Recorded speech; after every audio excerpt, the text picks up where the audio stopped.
திமுக சட்டமன்ற தேர்தல் தோல்விங்கிறது திமுக எதிர்பாராத ஒரு விஷயம். கடுமையான யாரும் எதிர்பார்க்கவில்லை. என்ன 2 பேர் இந்த அளவுக்கு ஒரு திமுகவுடைய வெற்றியை குறிப்பா சென்னையில வாஷ் அவுட் ஆனதா இருக்கட்டும், பெரிய பெரிய ஜாம்பவான்கள் சொல்லக்கூடிய அமைச்சர்களுடைய தோல்வி இதெல்லாமே திமுகவுக்கு ஒரு பெரிய அதிர்ச்சியை கொடுத்திருக்கிறது. அதுல மாற்றம் இல்லை. குறிப்பா தலைவர் ஸ்டாலினுடைய தோல்வி யாருமே எதிர்பாராத. என்னை பத்தி குறை சொன்னாலும் கூட அதை என்கிட்ட அந்த அறிக்கையை கொண்டாந்து கொடுக்கணும் அப்படின்னு சொல்லி ஒரு 36 பேர் கொண்ட குழுவை அமைத்து ஒவ்வொரு தொகுதியிலும் போய் 1 to 1 பார்த்து பேசிட்டு வாங்க அப்படின்னு சொல்லியிருக்காரு. அதுல குறிப்பா என்னன்னா 2 பேர் போட்டிருக்காரு. ஒருத்தர் போய் தனியாலாம் போய் பார்க்க கூடாது, 2 பேர் தான் பார்க்கணும். இந்த கமிட்டியுடைய ஆலோசனை கூட்டமோ ஆப் போல விஷயங்கள்லாம் தேவையில்லை. இது தீர்வு ஆகாது. இது மாதிரி பல முறை நடந்து விட்டது. இது திமுக இந்த கமிட்டிங்கிறது ஒவ்வொரு முறை தேர்தலின் போது இப்படி கமிட்டி அமைக்கிறதும் அந்த கமிட்டி ஆய்வின் அடிப்படையில் திருப்பி எந்த முறையில பெரிய லெவல்ல ஒன்றும் நடவடிக்கை எடுக்கல திமுக. ஸோ திமுகவுடைய இந்த செட்பேக்கு காரணமே அதுதான். உழைக்கிறவங்க உழைச்சிட்டே இருக்கிறாங்க, தலைமையை ஏமாத்திக்கிட்டே இருக்கிற ஒரு கூட்டம். அந்த கூட்டம் அப்படியே பதவியில இருந்துகிட்டு சீரமைப்புங்கிறது அவசியம் தான், இல்லைன்னு சொல்லல. ஆனா இந்த கமிட்டிலேயோ இந்த ஆப்னாலேயோ நடக்காது. இதனால் திமுக ஒரு மீண்டும் ஒரு நல்ல ஒரு சூழ்நிலை ஏற்படுமானா இல்ல. இதனால ஒரு 10-15% இது 20% தான் இருக்கும். மீண்டும் 80% ஆட்கள் அப்படியே தான் இருப்பாங்க, தலைமையை ஏமாத்திக்கிட்டே இருப்பாங்க. நேருக்கு எதிராகவே அவர் பேசியிருக்காரு. அந்த லெட்டர்ல முழுக்க அவர் சொல்லியிருக்காரு. பிளேம் பண்ணி அவருக்கே அந்த லெட்டர் அனுப்பிட்டு அந்த காப்பிகள் எல்லாத்தையும் சிஎம்ல இருந்து எல்லாத்துக்கும் அனுப்பியிருக்காரு. புரியுதுங்களா? இது உண்மையா இல்லையாங்கிறது விசாரிக்கணும். முதல்வர் விசாரிப்பாரு, நடவடிக்கை எடுப்பாரு. பட் அவருடைய குற்றச்சாட்டையும் நம்ம புறக்கணிக்க முடியாது. உங்களுடைய விருப்ப வெறுப்புக்காக திமுகவை பலிகடை ஆக்கிறாதீங்க. ஒன்றும் இல்லாம நீங்க தான் சொல்றாரு. நீங்க அவங்க என்ன சொல்றாங்க, நீங்க நம்ம நிர்வாகிகிட்ட பேசுறீங்கன்னா குறைச்சி வச்சாலுங்க இவங்களுடைய சுயலாபத்துக்காக சில பேருக்கு சீட்டு கொடுக்காம பண்ணதோட விளைவு ஒரு 20 சீட்டு ஜெயிச்சிருக்கலாம். நீங்க டிவிக்கோட வெற்றிக்கு காரணம் சோஷியல் மீடியா, ஐடி அப்படின்னு பார்த்தீங்கன்னா டிஎம்கே ஐடி என்ன ஆச்சு, என்ன பண்ணீங்க, ஃப்ளா என்ன காரணம்? அதில் ஏதோ ஒன்று தப்பு நடந்திருக்குல்ல. ஸோ அதுலேயும் ஏதோ ஒரு பாலிடிக்ஸ் நடந்திருக்கு.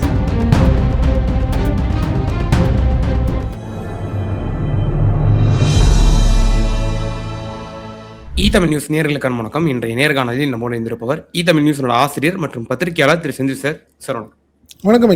வணக்கம் சார். நேற்று தினம் திமுகவினுடைய முன்னாள் எம்எல்ஏ திரு எழிலன் அவர்கள் ஒரு பதிவு ஒன்று பதிவிட்டு இருந்திருக்கிறாரு. அந்த பதிவு சமூக வலைதளங்கள்லையும் ஊடகங்கள்லையும் ஒரு பேசுபொருள் ஆயிருக்கு. என்ன அப்படின்னா, ஒரு படத்தினுடைய காட்சி அவர் போட்டிருக்கிறார் போல. அதனுடைய சொல்லக்கூடிய கருத்து 60 வயதிற்கு மேற்பட்டவர்களுக்கு பதவிகள் எதுவும் கொடுக்கக்கூடாது அப்படிங்கிற மாதிரியான அந்த ஒரு கருத்து கொண்ட அந்த பதிவு. என்ன சொல்ல வராரு? திமுக அப்படியான ஒரு முடிவை நோக்கி சென்று கொண்டிருக்கிறதா? இப்படிப்பட்ட பதிவுக்கு என்ன பொருள் சார்? இந்த திமுக சட்டமன்ற தேர்தல் தோல்விங்கிறது திமுக எதிர்பாராத ஒரு விஷயம். கடுமையான யாரும் எதிர்பார்க்கவில்லை. என்ன 2 பேர் இந்த அளவுக்கு ஒரு திமுகவுடைய வெற்றியை குறிப்பா சென்னையில வாஷ் அவுட் ஆனதா இருக்கட்டும், பல இடங்கள்ல இல்லாத ஒரு சூழ்நிலை, பெரிய பெரிய ஜாம்பவான்கள் சொல்லக்கூடிய அமைச்சர்களுடைய தோல்வி இதெல்லாமே திமுகவுக்கு ஒரு பெரிய அதிர்ச்சியை கொடுத்திருக்கிறது. அதுல மாற்றம் இல்லை. குறிப்பா தலைவர் ஸ்டாலினுடைய தோல்வி யாருமே எதிர்பாராத. இது திமுக இல்லை, எந்த கட்சியை சேர்ந்தவர்களும் கூட அதை எதிர்பாராத ஒரு சம்பவமா தான் ஃபீல் பண்ணாங்க. ஸோ இந்த தோல்விக்கான காரணம் அப்படிங்கிறத குறித்து திமுக மறுபரிசீலனை செய்யறதுக்கான ஒரு விஷயத்துக்கு இப்போ இறங்கியிருக்கு. 16ஆம் தேதி ஒரு கூட்டம், மாவட்ட செயலாளர் கூட்டம் நடந்தது. அந்த கூட்டத்தில் திமுக தலைவர் ஸ்டாலின் பேசினார். பேசும்போதே சொன்னார், நான் குழு அமைக்க போகிறேன், அந்த குழு ஒரு இடமும் போய் பார்க்கணும். என்னை பற்றி குறை சொன்னாலும் கூட அதை என்கிட்ட அந்த அறிக்கையை கொண்டாந்து கொடுக்கணும் அப்படின்னு சொல்லி ஒரு 36 பேர் கொண்ட குழுவை அமைத்து ஒவ்வொரு தொகுதியிலும் போய் 1 to 1 பார்த்து பேசிட்டு வாங்க அப்படின்னு சொல்லியிருக்காரு. அதில் குறிப்பாக என்னன்னா 2 பேர் போட்டிருக்காரு.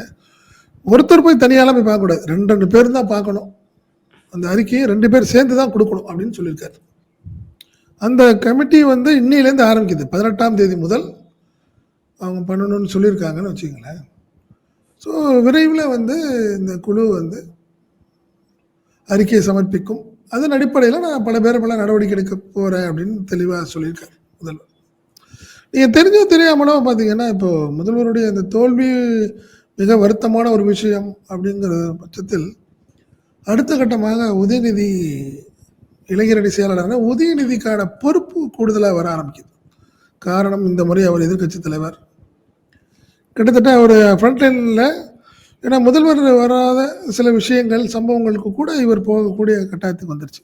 ஸோ தெரிந்தோ தெரியாமலோ திமுக அடுத்த கட்டத்தை நோக்கி நகருகிறது அப்படிங்கிறது யதார்த்தமான உண்மை. ஸோ நீங்கள் உதயநிதி திமுக தலைவராக ஸ்டாலினுக்கு அடுத்தது உதயநிதி தாங்கிறதுனாலும் கூட இந்த தேர்தல் முடிவுகள் அது ஒரு இன்னும் கொஞ்சம் நெருக்கத்தை ஆக்கியிருக்கு. அவருக்கு உதயநிதி தான் அடுத்த தலைவர், கட்சியை வழிநடத்த போகிறது அவர் தான் அப்படிங்கிறதுக்கான ஒரு சூழ்நிலையை இன்னும் கூடுதலாக்கி இருக்கிறது. அப்படி பார்க்கும்போது பார்த்தீங்கன்னா இளைஞர்களுக்கான வாய்ப்புகள் அதிகமாக இருக்கணும். ஏன்னா ஜென்ரேஷன் கேப். நீங்கள் முதல்வர் இது ஸ்டாலின் காலத்தில் ஆட்கள் வேற, உதயநிதி காலத்து ஆட்கள் வேற அப்படிங்கிறது ஒரு சூழ்நிலை வருதுன்னு வச்சுங்களேன். ஸோ அதனால் இளைஞர்களுக்கான வாய்ப்புகள் அதிகம் இனிமேல் திமுகவுக்கு கொடுக்க வேண்டிய கட்டாயத்தில் இருக்குது. காரணம் என்னென்னா, நீங்கள் எதிர்பாராத வெற்றியான தாவேகா முழுக்க முழுக்க இளைஞர்களுக்கான ஒரு கட்சியாகவே தன்னை உருவகப்படுத்தி இருக்கிறது. அது யாராலையும் மறுக்க முடியாது. வேறு எந்த கட்சியிலே அந்த அளவுக்கு இளைஞர்கள் இல்லை. குறிப்பாக பார்த்தீங்கன்னா புதுசாக எம்எல்ஏக்களே கிட்டத்தட்ட 108 பேரில் 107 பேர் இப்போ முதல் எம்எல்ஏக்கள். அப்படி ஒரு சூழ்நிலையாக இந்த மாதிரி விஷயங்கள்லாம் நிறைய நடக்குதுன்னு வச்சுங்களேன். இதெல்லாமே திமுகவுக்கு ஒரு பெரிய சவாலான விஷயம். ஸோ வரும் தேர்தல் அடுத்த கட்ட அரசியல்ங்கிறது திமுகவுக்கு சவாலானது. அதிமுக அதை அந்த அளவுக்கு தாவேக்கா அளவுக்கு போட்டி போடுமா அப்படின்னா ஒரு கேள்விக்குறி. ஏன்னா அதில் உள்ள உட்கட்சி பிரச்சனை, அவங்க அதில் யார் கொறடா பிரச்சனை, சட்டமன்ற உறுப்பினர்களுக்குள்ள பிரச்சனை, இந்த மாதிரி விஷயத்துலேருந்து வெளியே வர்றதுக்குள்ளற இன்னும் 6 மாதம் அது ஒரு இந்த பிரச்சனையிலே தான் இருக்க வேண்டிய கட்டாயத்துக்கு நடந்துருச்சு. ஏன்னா 2 பிரிவில் இருக்குது. ஒரு பிரிவு கட்சியை கையில் வச்சுருக்கு, இன்னொரு பிரிவு சட்டமன்ற குழுவை கையில் வச்சுருக்கு. ஸோ இவங்களாம் சமாதானமாவாங்களா, இல்லை 2 பேர் பிரிஞ்சு என்ன ஆக போகுது, யார் கைக்கு கட்சி போக போகுது அப்படிங்கிற விஷயங்கள்லாம் போயிட்டுருக்கு. என்ன காரணம்னா பொதுக்குழுவை கூட்டுங்கிற மாதிரி எதிர்ப்பு தரப்பினர் சொல்ல ஆரம்பிக்கிறாங்க. பொதுக்குழு நடக்குமா நடக்காதா, எடப்பாடி பழனிசாமி மாற்றப்படுவாராங்கிறது எல்லாமே. ஸோ அதிமுக வேற மாதிரி ஒரு குழப்பத்துக்கு போயிடுச்சு. பட் திமுக அப்படி இல்லை. இப்போ நீங்கள் ஒரு விஜய் தெரிஞ்சோ தெரியாமலோ சொன்ன ஒரு வார்த்தை டிவிகே வர்சஸ் டிஎம்கேங்கிறது இன்னைக்கு கிளம்ப அப்படி ஆயிடுச்சு. அப்படிதான் இருக்கு. டிவிகேக்கு ஒரு எதிரான ஒரு கட்சி அப்படின்னு பார்த்தா டிஎம்கே மட்டும் தான் இருக்கு. மற்ற எல்லாமே கிட்டத்தட்ட ஒரு சோர்ந்து போய் இருக்கிறாங்க அப்படிங்கிற ஒரு சூழ்நிலை தான் வச்சுங்களேன். ஸோ இப்படிப்பட்ட இந்த நிலையில் திமுக தன்னை மறுபரிசீலனை செய்ய வேண்டிய கட்டாயத்தில் இருக்குன்னு திமுக தலைவர் ஸ்டாலின் சொல்றாரு. இன்னைக்குலேருந்து கமிட்டி ஒவ்வொரு தொகுதியாக போய் ஆய்வு செய்ய போகிறாங்க. ஸோ இன்னும் சொல்ல போனால் நீங்கள் நேரடியாக சொல்கிறதுக்கு உங்களுக்கு வருத்தமாக இருந்தால் ஒரு ஆப் நாங்கள் ரெடி பண்ணியிருக்கோம். அந்த ஆப் மூலியமாக உங்கள் கட்சியில் உள்ள குறைபாடுகளை தெரியப்படுத்துங்கள்னு திமுக தலைவர் ஸ்டாலின் சொல்லியிருக்கார். இப்போ நம்ம பார்க்க வேண்டிய ஒரு விஷயம் என்னென்னா, இப்போ இது விஷயமா நம்ம நிர்வாகிகள்கிட்டையோ பேசும்போது இதெல்லாம் சரியாக இருக்காது அப்படிங்கிறாங்க அவங்க. இந்த கமிட்டியோடைய ஆலோசனை கூட்டமோ ஆப் போன விஷயங்கள்லாம் தேவையில்லை, இது தீர்வு ஆகாது. இது மாதிரி பல முறை நடந்து விட்டது இது திமுகவுக்கு. இந்த கமிட்டிங்கிறது ஒவ்வொரு முறையும் தேர்தலின் போது இப்படி கமிட்டி அமைக்கிறதும், அந்த கமிட்டி ஆய்வின் அடிப்படையில் திருப்பி எந்த முறையில் பெரிய லெவலில் ஒன்றும் நடவடிக்கை எடுக்கலை திமுக. ஸோ திமுகவுடைய இந்த செட்பேக்கு காரணமே அதுதான். உழைக்கிறவங்க உழைச்சிட்டே இருக்கிறாங்க, தலைமையை ஏமாத்திக்கிட்டே இருக்கிற ஒரு கூட்டம். அந்த கூட்டம் அப்படியே பதவியில் இருந்துக்கிட்டு கட்சி தோற்றாலும் சரி ஜெயிச்சாலும் சரி அப்படியே அதே இடத்துல உட்காந்துக்கிட்டாங்க. அவங்க பல வருஷமாக இது நடக்குது, இது தலைவருக்கு தெரியாது அப்படிங்கிறத அப்போ நிர்வாகிகளோட பெரிய ஒரு ஆதங்கமாக இருக்குது அவங்களுக்கு. பலர்கிட்ட நான் பேசினேன். மாவட்ட செயலாளர்களாக இருக்கட்டும், நிர்வாகிகள், ஒன்றிய செயலாளர்கள், எல்லாத்துலேயும் பலரப்போ ஒரே ஒரு தலைவரும் இளைஞரணி செயலாளருமான உதயநிதி அவங்க 2 பேரும் உட்காரணுங்க, வேறு யாரும் இருக்கக்கூடாது அந்த ரூமில். எங்களை கூப்பிட்டு கேட்கணும், அவ்வளோதான். நீங்கள் தஞ்சாவூர் போயிருக்காரு, திருவாரூரில் மாவட்ட செயலாளருடைய இல்ல திருமணம் போயிருக்காரு, நேற்று போகிறாரு. தஞ்சாவூரில் தங்குறாரா, அங்கே அப்படியே அங்கே 3 மாவட்டத்தையும் கூப்பிட்டு 3 மாவட்ட செயலாளர் 3 ஒன்றிய செயலாளர் நிர்வாகிகள் அப்படியே 2 பேர், அவங்க 2 பேர் மட்டும் தான் உட்காரணும், வேறு யாருமே இருக்கக்கூடாது. அவங்க பிஏக்கள் கூட இருக்கக்கூடாதுங்கிறாங்க. காரணம் ஓ! சரியா இல்லை, அது ஒரு சரியான இல்லை, இது பல முறை நாங்கள் பார்த்துட்டோம் அப்படிங்கிறாங்க. ஸோ அவங்களுக்கு எல்லாத்துக்கும் ஒரு வருத்தம் வந்துருச்சு. இப்போ திமுகவில் 2ஆம் கட்ட தலைவர் எல்லாத்துக்கும் ஒரு வருத்தம். மறுசாரி சீரமைப்புங்கிறது அவசியம் தான், இல்லைன்னு சொல்லலை. ஆனால் இந்த கமிட்டிலேயோ இந்த ஆப்னாலேயோ நடக்காது. இதனால் திமுக வந்து மீண்டும் ஒரு நல்ல ஒரு சூழ்நிலை ஏற்படுமானா இல்லை. இதனால ஒரு 10, 15% இது 20% தான் இருக்கும். மீண்டும் அந்த 80% ஆட்கள் அப்படியே தான் இருப்பாங்க, தலைமையை ஏமாத்திக்கிட்டே இருப்பாங்கன்னு அவங்க வருத்தப்படுறாங்க. ஸோ இதை முதல்வர் தலைவர், திமுக தலைவர் ஸ்டாலின் இதை மறுபரிசீலனை செய்யணும் அப்படிங்கிற மாதிரி அவங்களுடைய கோரிக்கையாக இருக்கு. அவங்க தான் நினைக்கிறாங்க. பலமுறை இந்த மாதிரி கமிட்டிஸ் போட்டீங்க, ஆனால் பெரிய லெவலில் பலன் இல்லை. அதனால் நீங்கள் உட்காருங்க. நீ இப்பயுமே சில மாவட்டங்களில் கடுமையான இந்த தேர்தலையும் போதே பார்த்தா நம்ம பலரும் பார்த்துட்டோம். நீங்கள் நல்லா இன்னும் சொல்ல போனால் நீங்கள் வந்து பார்த்தீங்கன்னா மண்டல பொறுப்பாளர்களில் எத்தனை பேர் நல்லா ஒர்க் பண்ணியிருக்காங்க, கடுமையான முயற்சி பண்ணவங்க இருக்காங்க. செந்தில் பாலாஜிலாம் கடுமையான முயற்சி, பொருளாதார ரீதியும் கடுமையான செலவு அவருக்கு. 35 தொகுதியையும் அவர் முழுக்க செலவுலேருந்து எல்லாத்தையும் அவர் தான் பார்த்துக்கிட்டாரு. வெற்றியா தோல்வியான இல்லை, போராட்டமே இருக்கு பாருங்க. அந்த உண்மையான போராட்டம் வேற. சில பேர் நடிச்சவங்க இருக்காங்கங்கிறாங்க, நீ மண்டல பொறுப்பாளர்னு சொல்றாங்க, நீங்க வந்து சரியான வேட்பாளர் தேர்வு கூட அவங்க பண்ணல, தனக்கு பிடிச்சவங்களையும் தனக்கு வேண்டியவங்களுக்கு மட்டுமே நீ கொடுத்துருக்குறாங்க. அதனால தான் கட்சி தோல்விச்சு சில இடங்கள்ல. டெல்டாவில் தோல்விக்கு காரணமே அதுதான். தன்னுடைய விருப்ப காட்டி இன்னைக்கு திமுகவை பழி வாங்கிட்டாங்க அப்படின்னு சொல்றாங்க. இப்போ குறிப்பாக பார்த்தீங்கன்னா நேற்றைய தினம் 4 முறை திருச்சி மாவட்டம் லால்குடி தொகுதியின் வெற்றி பெற்ற சுந்தரபாண்டியனுக்கு இந்த முறை வழங்கப்படவில்லை. அவருக்கு வந்து பாரிவல்லல்னு ஒருத்தர் நின்னார், அவர் தோற்றுட்டார். அதிமுக ஜெயிச்சது. யாருன்னா லீமா ரோஸ். லீமா ரோஸ் ஒரு 20 நாளில் தான் வர்றாங்க. 20 நாளில் தான் அங்கே வராங்க. எங்கே வராங்க? திருச்சி மாவட்டம் லால்குடிக்கு வர்றாங்க. செலவு பண்ணி ஜெயிச்சுட்டு போயிட்டாங்க. அங்கே ஏற்கனவே 4 முறை எம்எல்ஏவாக இருந்த இன்னைக்கு சவுந்தரபாண்டியன் ஒரு லெட்டர் இன்னைக்கு சமூக வலைதளங்களே ரொம்ப பரபரப்பாக பரவிட்டு. ஆமாம், பரபரப்பு. அவர் சொல்றார், அவர் டேடியை இது வரைக்கும் அவரை கொண்டாந்தவரே நேரு தான். அதுதான் ஒத்துக்கணும் நம்ம. என்ன காரணம்னா லால்குடிங்கிறது முன்னாள் அமைச்சர் நேருடைய சொந்த தொகுதி, அவருடைய காணக்கிள்ளியல் அவருடைய சொந்த கிராமம். அந்த கிராமம் உட்பட்ட சட்டமன்ற தொகுதின்னு பார்த்தீங்கன்னா லால்குடி. சவுந்தரபாண்டியன் வந்து இன்னைக்கு அவர் நேருக்கு எதிராகவே அவர் வந்து பேசியிருக்காரு. அந்த லெட்டரில் முழுக்க அவர் சொல்லியிருக்காரு, பிளேம் பண்ணி அவருக்கே அந்த லெட்டர் அனுப்பிட்டு அந்த காப்பிகள் எல்லாத்தையும் சிஎம்லேருந்து எல்லாத்துக்கும் அனுப்பியிருக்காரு. புரியுதுங்களா? இது வந்து உண்மையா இல்லையாங்கிறது விசாரிக்கணும். முதல்வர் விசாரிப்பார், நடவடிக்கை எடுப்பார். பட் அவருடைய குற்றச்சாட்டையும் நம்ம புறக்கணிக்க முடியாதுங்கிற நான். நீங்கள் அதை வந்து அதுக்காக ஏதாவது சொல்லுவார் அப்படின்லாம் சொல்ல முடியாதுல்ல. அவர் சொல்கிறத நீங்கள் விசாரிக்கணும். அது ஒரு சின்ன சாம்பிள், அவ்வளோதான். நீங்கள் எழிலன்னு சொல்லியிருக்காரு. இல்லைல்ல இப்படியே உட்காந்துட்டு ரஜினி சொன்னது தானேங்க. ரஜினி ஏற்கனவே விளையாட்டுத்தனமாக சொன்னார். திரு துரைமுருகன் அவர்களை பார்த்து எல்லாத்தையும், துரைமுருகன் இல்லை, நீங்கள் எல்லாத்தையும் தான் பார்த்து சொன்னார். சீனியர் எல்லாத்தையும் சொன்னார். நம்ம துரைமுருகன் மட்டும் எடுத்துக்கிட்டோம், பட் எல்லாத்தையும் சேர்த்து அவர் சொன்னார். நீங்கள் உட்காந்துருக்கீங்க, நீங்களே உட்காந்துக்கிட்டு நீங்கள் ஏற்கனவே பாஸ் பண்ணிட்டீங்க, அதே இடத்துல உட்காந்துருக்கீங்கன்னா எப்படி? அடுத்தவங்களுக்கும் வாய்ப்பு கொடுங்கிற மாதிரி தானே. ஆனால் உதயநிதி பல முறை சொல்லிட்டு இருக்காரு. கிட்டத்தட்ட எனக்கு தெரிஞ்ச ஒரு 5 ஆண்டு காலமாகவே இளைஞர் சீனியர்கள்லாம் நீங்களே கொண்டாந்து எங்களை உட்கார வைங்க, நீங்களே ஒதுங்கிக்கங்கன்னு சொல்லிட்டு இருந்தார். அது நடக்க சாத்தியம் இல்லை. நீங்கள் நடக்க முடியாமல் போயிடுச்சு. எதனால தெரியும் தெரியல. துரைமுருகனுக்கு இல்லைன்னாங்க, அவர் கடைசி நேரத்தில் அவருக்கு கிடைத்தது. காந்திக்கு அதே மாதிரி இல்லைன்னு சொல்லி ஒரு பையனை கொடுத்தாங்க. கடைசி நேரத்தில் பையனுக்கு இல்லாமல் சீட்டை வாங்கிட்டு வந்தார். என்ன இது? அப்புறம் ஏதோ ஒரு நெருக்கடி வந்துடுது இல்லை, அப்படித்தானே? தலைவருக்கு ஏதோ நெருக்கடி, அந்த சூழ்நிலையெல்லாம் இருக்கக்கூடாதுங்கிறாங்க. நம்ம அவங்களுடைய ஒரே ஒரு பார்வை, எல்லாத்தோடைய பார்வையும் அதுதான். என்ன இல்ல, இந்த தோல்வி, எதிர்பாராத தோல்வி அந்த சீனியர்ஸ்களுக்கு ஒரு பாடம். இந்த தோல்வி மூலியமாக நீங்களே வந்து அடுத்தவர்களுக்கு வந்து இடம் கொடுத்து நீங்க இடம் கொடுங்க, ஒதுங்கிக்கங்க. உங்களுடைய விருப்புக்காக திமுகவை பலிகடை ஆக்கிறாதீங்க. ஒன்றும் இல்லாமல் நீங்க அதான் சொல்றாரு. நீங்க அவங்க என்ன சொல்றாங்க, நீங்க நம்ம நிர்வாகிகிட்ட பேசுறீங்கன்னா குறைச்சி வச்சாலுங்க இவங்களுடைய சுயலாபத்துக்காக சில பேருக்கு சீட்டு கொடுக்காம பண்ணதோட விளைவு ஒரு 20 சீட்டு ஜெயிச்சிருக்கலாம்.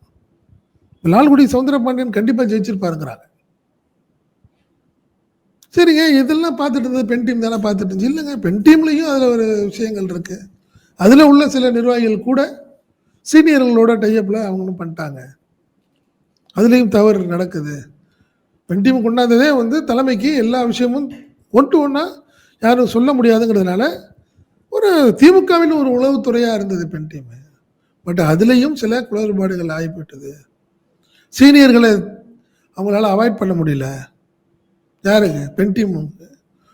நீங்கள் சீனியர்களை பற்றி யாராவது குறை சொன்னாங்கன்னா அதை பற்றி பெண் டீம் மேலே போய் சொல்லாமே விட்டுருச்சு. இதெல்லாம் தான் எங்களுக்கு பெரிய மைனஸாக போயிடுச்சுன்ட்டு எல்லாமே பொங்கி எழுதுறாங்க. எங்களுடைய ரத்தம் திமுகங்க, நாங்கள் திமுக விட்டுலாம் போக முடியாது.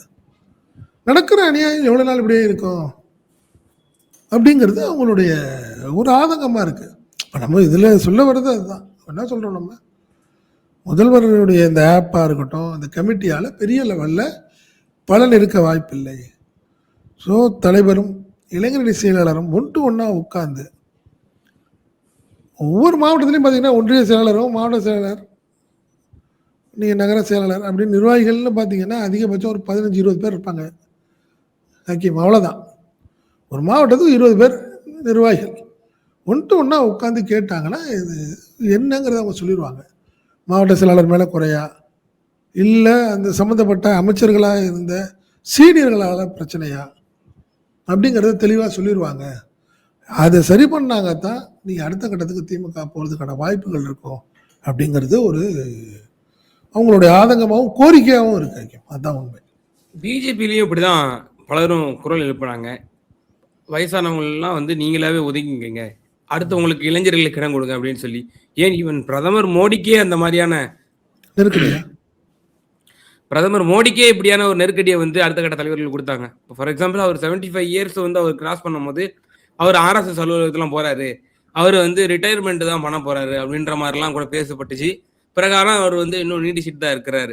ஆனா பிரதமர் Modi leader above the party, பார்ட்டியை விடவும் மோடிங்கிற ஒரு முகமும் ஒரு இதுவும் வந்து ஒரு ஏன்னா தோத்து கிடந்த பாரதிய ஜனதாவை வெற்றிக்கு கொண்டு போனது பிரதமர் மோடி என்பது குறிப்பிடத்தக்கது. பிரச்சனை இப்ப என்னன்னா, நீங்க மோடி வயசுன்னு நீங்க சொல்றீங்க 75+ வேண்டாம், ரைட். பட் ஆனால் ஆக்டிவா இருக்காரு, தொடர்ந்து வெற்றிக்கு போராடுறாரு.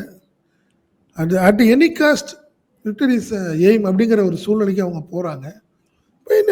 சமீபத்திய உதாரணம் மேற்கு வங்காளம். நீங்க அதுக்கு நீங்க 1000 காரணம் தேடுங்க, அதெல்லாம் வேற. ப்ரூவ் பண்ண முடியலையே, எவிடன்ஸ் இல்லையே அதுக்கெல்லாம். ஸோ நீங்கள் அதை வந்து நீங்கள் மோடியை நீங்கள் இதோட கம்பேர் பண்ண முடியாது.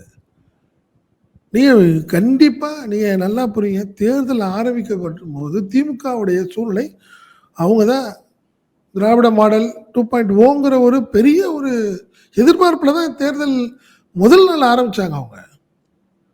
ஆனால் என்ன முடியும் 23 நாள் 24 நாளில் முடியும் போது களம் அப்படியே புரட்டி போட்டுருச்சு. அப்போ ஏதோ ஒன்று அதில் தவறு நடக்குதுன்றாங்க.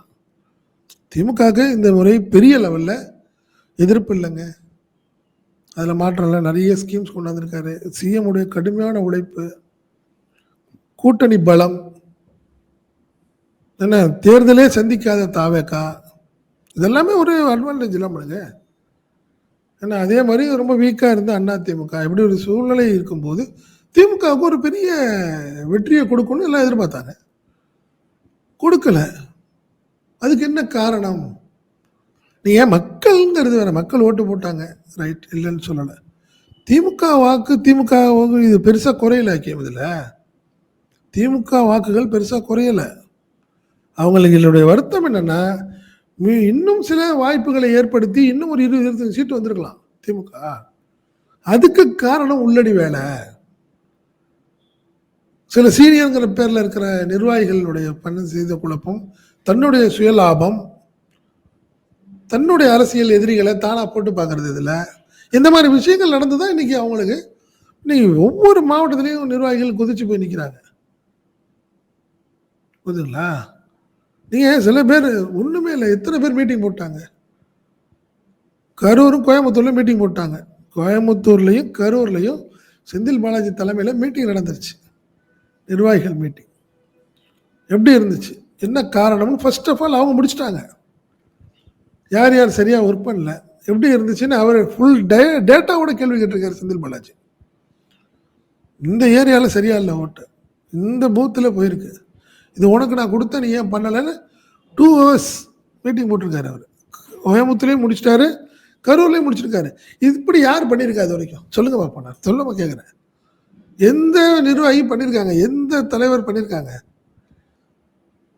தன்னை சுற்றி திருச்சியில் 9 தொகுதி ஜெயிச்ச காலம் போய் 1 ஆயிடுச்சுங்க, 2 ஆயிருக்கு. சாரி, மலைச்சநல்லூர் 1, திருச்சி மேற்கு 1. நீங்கள் அதனால் நீங்கள் திருச்சி ஒரு சின்ன சாம்பிள், அவ்வளோதான், எக்ஸாம்பிள் தான். நம்ம அதையே சொல்லிட்டு இருக்கிறோம்னு யாரும் நினைக்கக்கூடாது, உண்மை அதுதான். பட் அதனால் நீங்கள் எல்லாத்துக்கும் அந்த ஒரு குற்ற உணர்ச்சி இருக்கணும், வருத்தம் இருக்கணும். திமுக தோத்துருச்சு இல்லைங்க, நீங்கள் யாரோ ஒரு தனி மனிதனை தோக்கடிக்கணும்னு நினச்சிங்க, அது திமுக தோத்துருச்சு, ஆளுங்கட்சி ஆகாமல் போயிடுச்சு. இன்னும் 5 வருஷம் நீங்கள் காத்திருக்கணும்ல. நீங்கள் சீனியர் எல்லாமே கிட்டத்தட்ட எல்லாமே 70+ ஆகிட்டீங்க, 75+ ஆகிட்டீங்க, 80+ ஆகிட்டீங்க. எவ்வளோ நாள் என்ன பண்ண போறீங்க? இன்னும் அடுத்த 5 வருஷத்தில் நீங்கள் இருக்க போகிறீங்களா? இருக்க போகிறது இல்லையே. பட் என்ன நினைக்கிறீங்க, நாங்கள் இருக்கிற வரைக்கும் இருக்கட்டும், அப்புறம் கட்சி அழியட்டும்னு நினைக்கிறீங்களா? அப்படிங்கிறத அவங்களுடைய இளைஞராக இப்போ இருக்கிறவங்க, புதுசாக வர்றவங்க, அவங்களுடைய ஏக்கம் அதுதான். நீங்கள் போகிறப்பே கட்சியில் அழிச்சிட்டு அப்படியே போயிடணும். நம்ம இருக்கிற வரைக்கும் திமுக இருந்துச்சு, நம்ம ஆட்சி வந்தோம், நம்ம அமைச்சராக இருந்தோம், இனிமேல் என்ன நம்ம அமைச்சராக போகிறதில்ல, நம்மளுக்கு வாய்ப்பு இல்லை விடு அப்படின்னு போயிட்டீங்களா? அப்படி இருந்தால் எப்படி இருக்கும்? சரியா இருக்காதுல்ல. தலைமை சார், இந்த கடந்த தேர்தல் தோல்வியில இன்னொரு முக்கியமான ஒரு விஷயம் பார்க்கப்படுறது, வெகுவாக தமிழக வெற்றி கழகம் இளைஞர்களை ஈர்த்ததுல சோசியல் மீடியாவோட பங்களிப்பு. அதுல திமுக ரொம்பவே கோட்டை விட்டுருச்சு. கல அரசியல் மட்டும்தான் நம்ம அரசியல் நினைச்சிட்டு இருந்தோம். ஆனா அதையும் தாண்டி சோசியல் மீடியாவோட ஆதிக்கம் இந்த ஜென்சி தலைமுறைக்கு விஜய் வெகுவா ஈர்த்திருக்கு அப்படின்னு சொல்றாங்க. ஐடி சரியா பண்ணலங்க. டிஎம்கே ஐடிவிங்க பெரிய லெவலில் எதிர்பார்த்துட்டு இருந்தாங்க, ஒன்றும் பண்ணலையே. அதில் அவங்க சாதாரணமாக அலட்சியமாக ஒரு மீட்டிங் போட்டாங்க, வந்தாங்க, அப்படி பண்ண இப்படி பண்ணன்னு சொன்னாங்க, ஒன்றுமே இல்லையே. டிஎம்கே தான் பெரிய ஐடிவிங்க ரொம்ப ஸ்ட்ராங்குன்னு சொல்லுவாங்க. சைலண்டாக இருந்து டிவிக்கு சக்ஸஸ் பண்ணிடுச்சு. 2 வருஷமாக ஒர்க் பண்ணியிருக்காங்க அவங்க. எப்படி பண்ண போகிறோம், இந்த எலெக்ஷன் எப்படி, ஸ்ட்ராட்டஜி என்ன அப்படின்னு